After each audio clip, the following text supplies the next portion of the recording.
I'm a descendant of Holocaust survivors. My grandmother survived 8 concentration camps. She raised me in an intergenerational household, and I've lost over 20 family members. This is all a PR strategy that we are talking about college campuses instead of the genocide in Gaza. One student has lost, I believe, over 30 family members and is grieving. Our university has been silent, has not sent out a single email. The president has not sent out a single email using the word Gaza. Palestine, she's used once.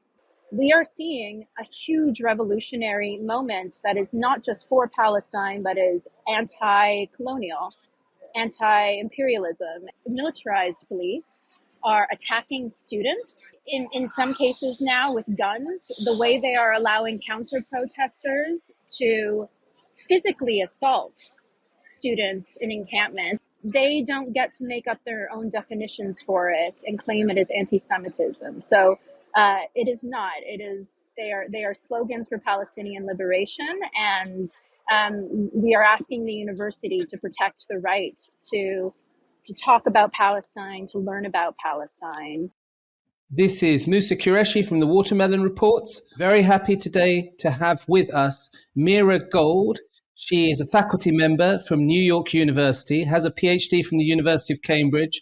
She's a historian of colonial Egyptology. NYU is one of the largest universities in the United States, has 39 past and present Nobel laureates in terms of its faculty.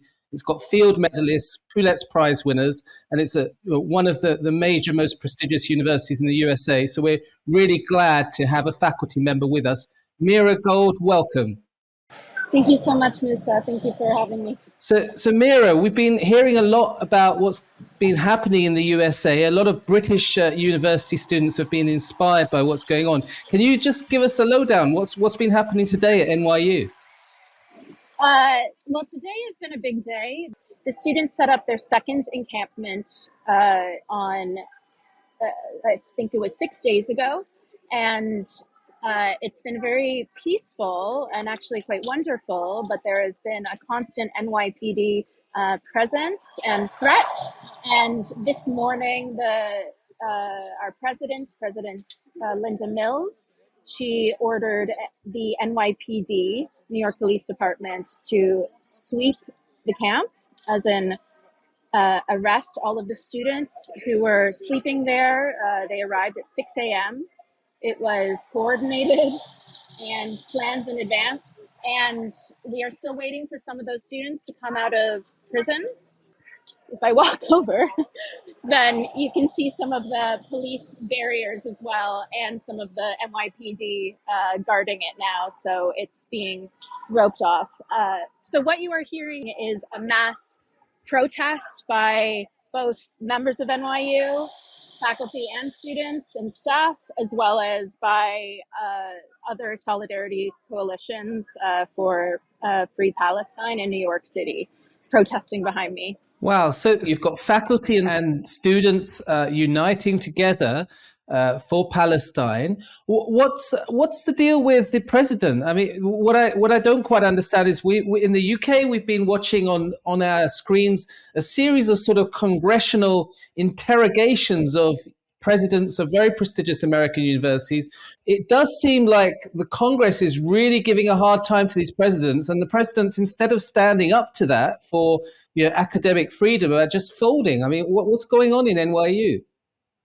What is happening and unfolding at NYU and Columbia is part of what I would call just really a wider national strategy that is truly happening at universities as well as in Congress and the federal level.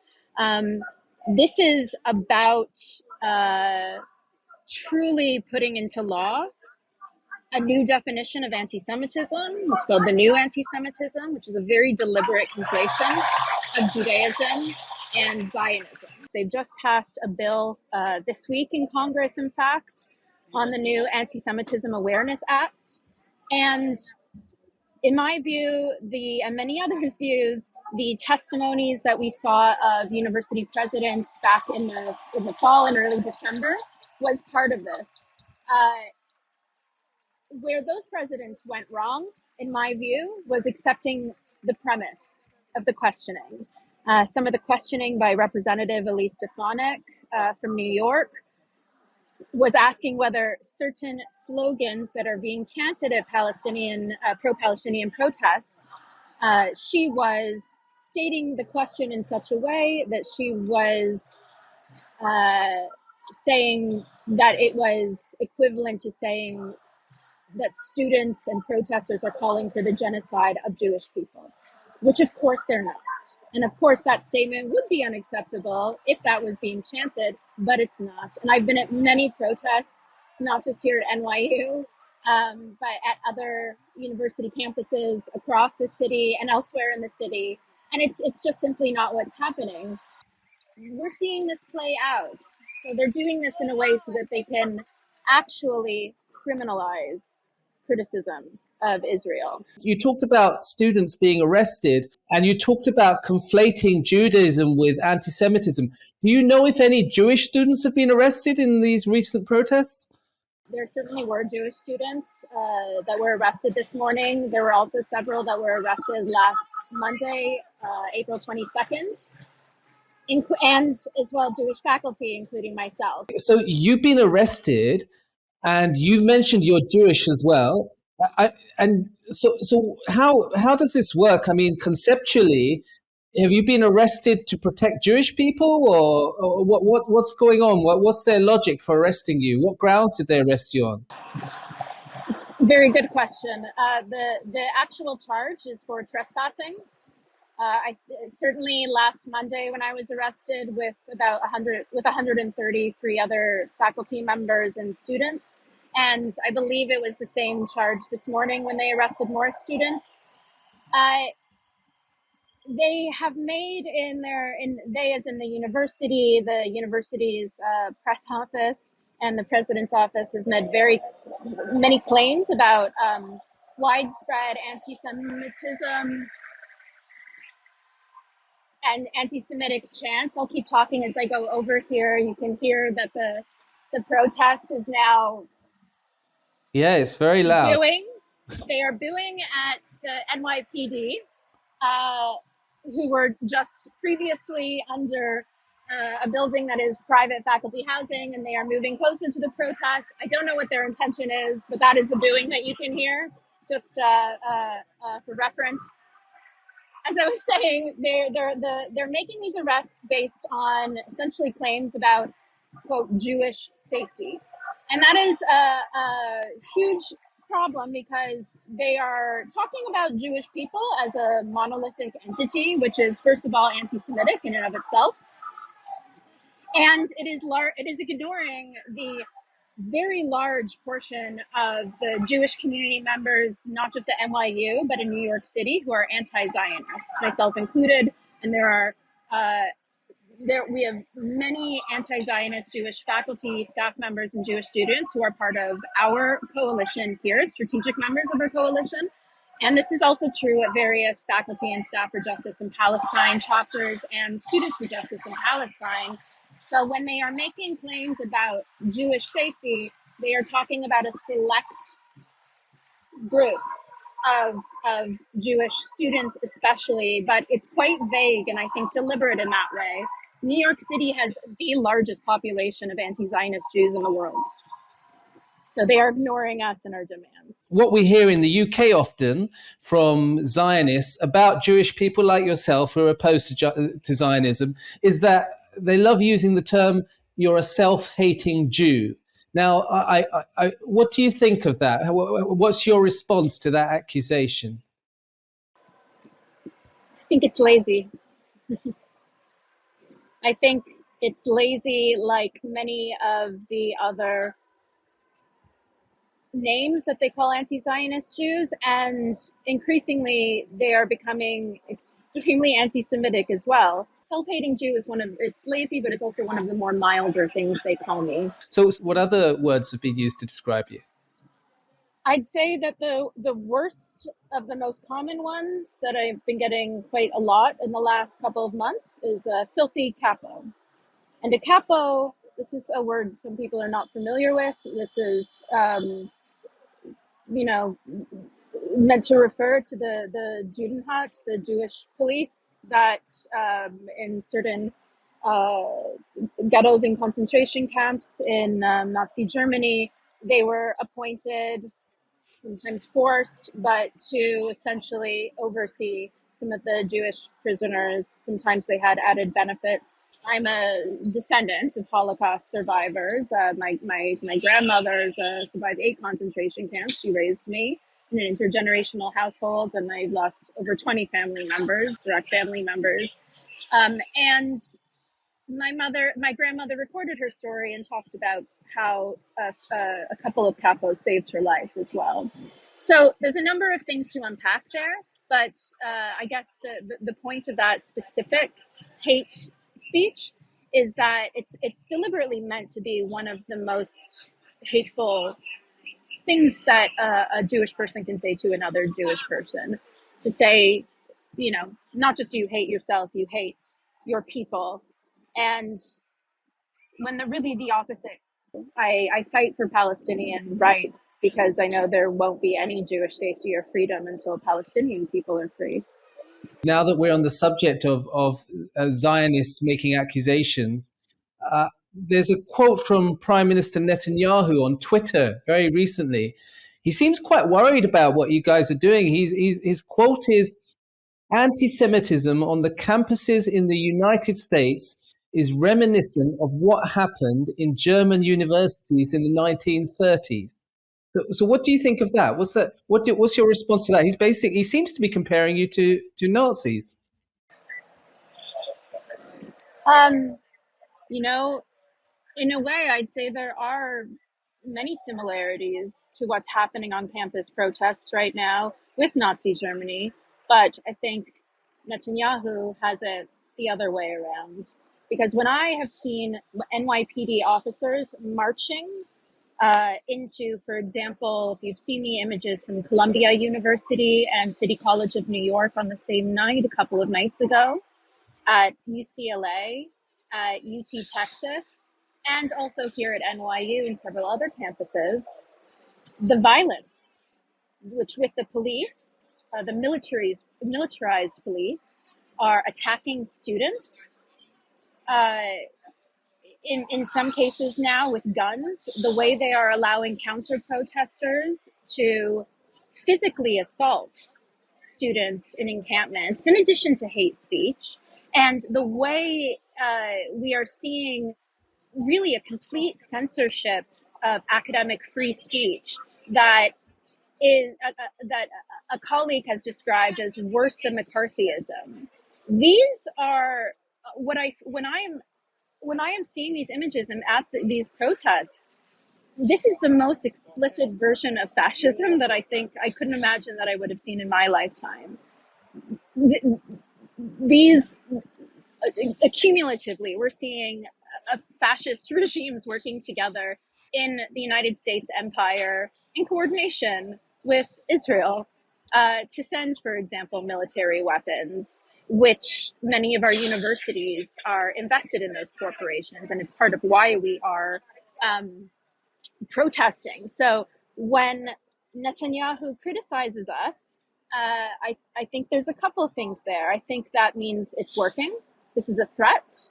The boycott, divestment, sanctions movement, and the academic boycott is working the same way. It might take a while, but it worked in South Africa to end apartheid there, and it's working here.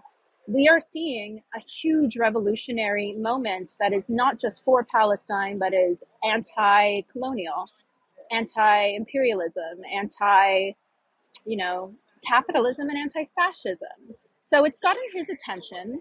And I also think that it's notable, particularly notable, that in the latest bill that was passed in Congress, which was the Anti-Semitism Awareness Act that I previously mentioned, there is one of the lines in that definition, in the IRA definition, says that it is anti-Semitic to not just criticize Israel, but to compare Israel to Nazi Germany.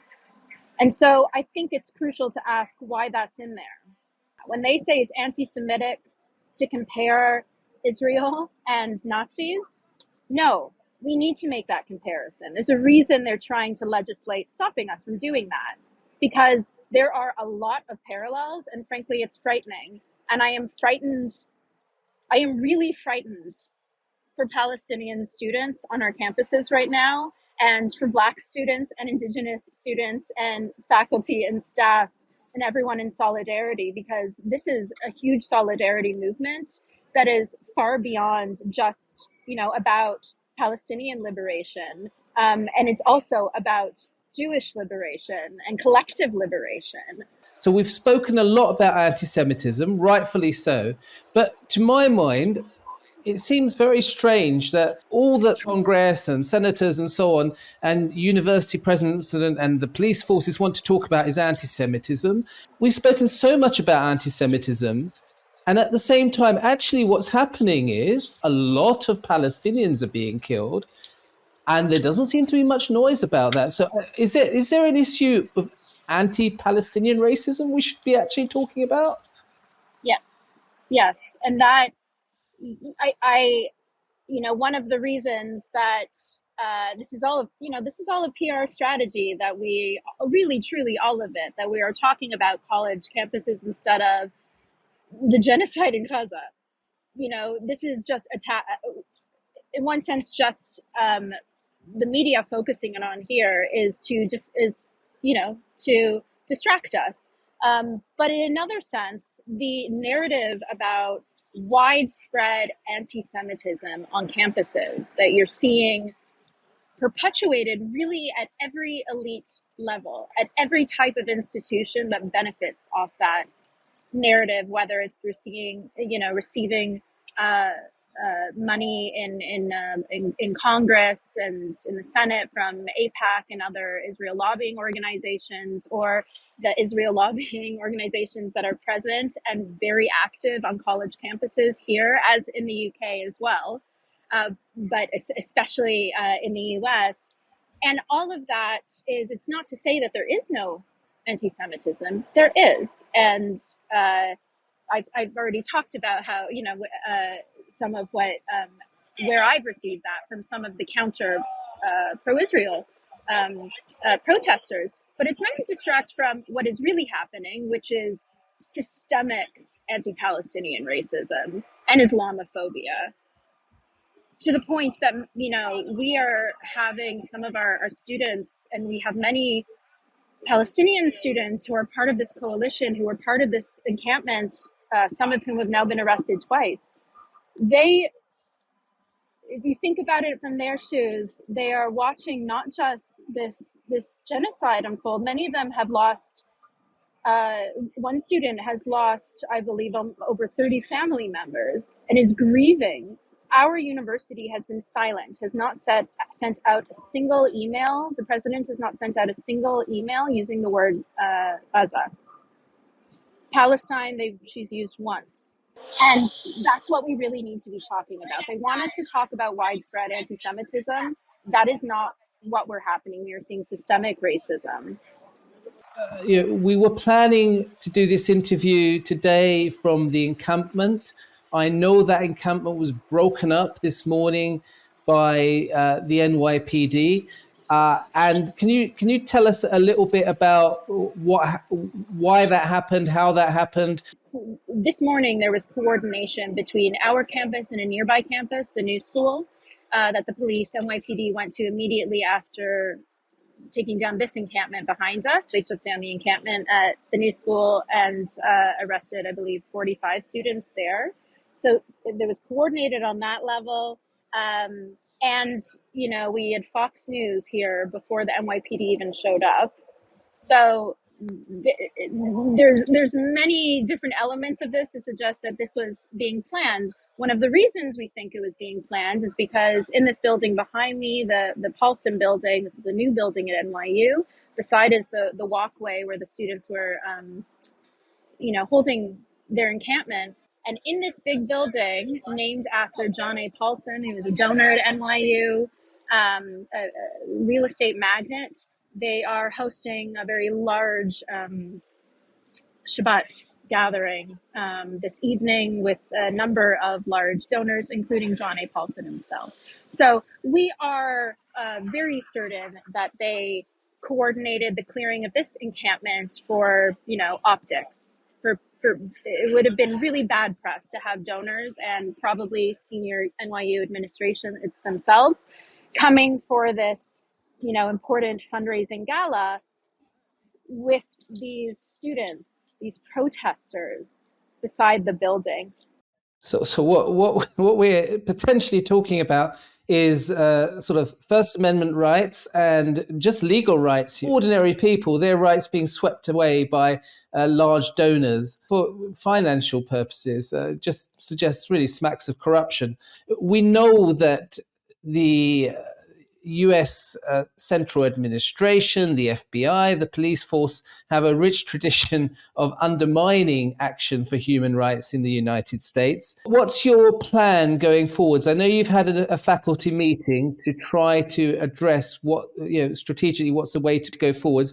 I know, I should imagine you're going to, non-violence is a very, very important part of your strategy, but at the same time, some of your colleagues in UCLA have been violently attacked, and it's really difficult to be non-violent in those circumstances. So can you just tell us what your plan is going forwards? The plan is to keep pushing for the same demands. And, for the most part, the demands of the faculty are truly the same as the students. We might be involved in other elements of, for example, the academic boycott of Israel, which is part of the larger BDS. Sorry, Meira, remind us, what are those demands? What are those outrageous demands you're asking for that is drawing all this police action? At NYU, specifically, the demands are to, first of all, disclose and divest all of NYU's investments in companies, corporations, defense contracts, whatever it may be, that either profit or just have close connections with Israeli occupation and apartheid. And one example of that is that the vice chair of our board of trustees is Larry D. Fink, who is the chairman, CEO, and co-founder of BlackRock. And BlackRock is one of the largest shareholders I think the largest shareholder in basically all of the largest weapons manufacturers. Yeah, BlackRock is a bad company. Yeah. Yes, it's Lockheed Martin, General Motors, Raytheon. BlackRock has shares in all of those things. And BlackRock is also, I believe the number one investor in fossil fuels in the world. So the first demand is simply not so simple, but disclose and divest. As part of that is also to shut down NYU Tel Aviv. We have, it's part of what I would call NYU's global real estate empire. But yes, and their campus, it's not just that it's built on stolen land, but it literally violate some of NYU's own accessibility and equal opportunity policies, because of course there are certain members of our community that simply cannot attend. They cannot apply, whether as students or to work there. Another demand is complete amnesty for all of the students and staff and faculty protesters. And that includes reversing many of the disciplinary procedures that have already taken place. We have students who have been suspended, and we have faculty who have been fired for exercising their academic free speech and for criticizing Israel. And finally, the students and we also want to see the university recognize the right to speak for Palestinian liberation, to not criminalize it. And to your question earlier about sort of, where is the boundary perhaps between First Amendment rights and academic free speech? Well, I teach in my classes alone. Currently I'm teaching a course on, the history of science, race, and empire. And I start that class by saying this year, there's no Palestinian exception to free speech, meaning this, if we are going to talk about the history of colonialism, settler science, we need to talk about Israel and Palestine. And in fact, it's essential to understand the legacy of colonialism and empire today. We are seeing it unfolding in front of us. So there is, on one hand, they will make it about a First Amendment issue. This is, saying globalize the Intifada, saying from the river to the sea is hate speech. Well, no, it's not. They don't get to make up their own definitions for it and claim it as anti-Semitism. So it is not. It is. They are slogans for Palestinian liberation, and we are asking the university to protect the right to talk about Palestine, to learn about Palestine. This is the wall behind me. Wow. I think they've currently painted over where it says Wall of Shame, but behind is Gold Plaza where they made all these arrests. And there's these large buildings on either side of it. And, they're all named after really large donors. So So they're building an apartheid wall in New York. I just want to ask you really as a final question. Thank you for taking the time to talk us through what's happening in New York. I'm sure a lot of students in these universities in America are worried about not being able to graduate. I'm sure faculty such as yourself are possibly worried about the career implications of taking this action. Can you tell our viewers why you are doing this, what Gaza means for you? I think I could answer that in a few ways, to be honest. The